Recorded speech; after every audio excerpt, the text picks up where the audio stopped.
మోపిదేవి ఎప్పటి నుంచో జగన్ కూర్చోబెట్టుకున్నాడు, ఏం కాల. వీళ్ళకి మాత్రం మత్స్యకారుల్లో ఇన్డెప్త్ ఉన్నటువంటి వెంకటరమణ జెడ్పీడీసీ చేసి ఎమ్మెల్యే చేశాడు కైకులు, అతను కొంతమంది ఉన్నారు 3-4 దాకా. కాబట్టి ఆ కులంలో మన పట్టు మనకుంది. మనం వెళ్ళిన ఒకటేళ్ళకి పోయిన ఒకటి 10 లక్షల పరిహారం ప్రకటించేసాం కదా, అయిపోయింది. ఆ రోజున ఇచ్చేసారు కదా. స్టీల్ ప్లాంట్ ప్రమాదం కూడా లోకేష్ గారు వెళ్ళారు అంతే. అంటే ఆ రోజు సంకేతం ఏంటంటే బాబు కాదు ఈయన సీఎం అనే సంకేతం.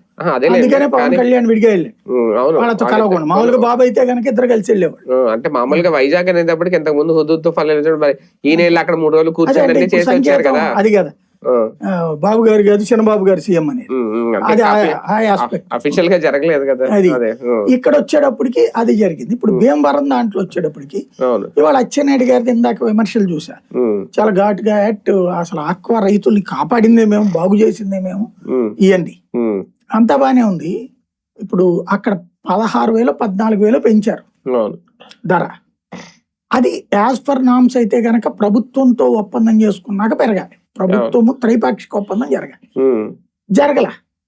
రైతుల వైపు నుంచి తెలుగుదేశం అనుకూల రైతులు 7 పెంచాలన్నారు, వైసీపీ అనుకూల రైతులు అసలు వద్దన్నారు. అది మధ్య మార్గంగా ప్రభుత్వంగా ఫస్ట్ పెంచి పడేశారు. తర్వాత స్వయంగా చంద్రబాబు గారే రేటు తగ్గించమంటే కూడా తగ్గించలేదు. మరి జగన్మోహన్ రెడ్డికి చేత కాదని బూతులు తిట్టడం ఎందుకు?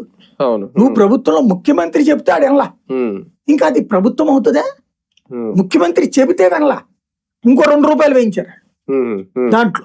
మరి అది ముఖ్యమంత్రి చెప్పినావంటే నువ్వే మత్స్యశాఖ మంత్రి, ఇది మీ ఇద్దరు అసమర్థత కాదా? దాన్ని జగన్ అడిగితే జగన్ తిట్టేస్తే అయిపోతుంది అనుకుంటే, అదే అంటే మా తాత ముత్తాతల కాలంలో ఆక్వా అంతా కూడా మేమే కాపాడాము అంటే కాంగ్రెస్ వాళ్ళు నాగార్జున సాగర్ మేమే కట్టాం, శ్రీశైలం మేమే కట్టామంటే ఒప్పుకుంటారా?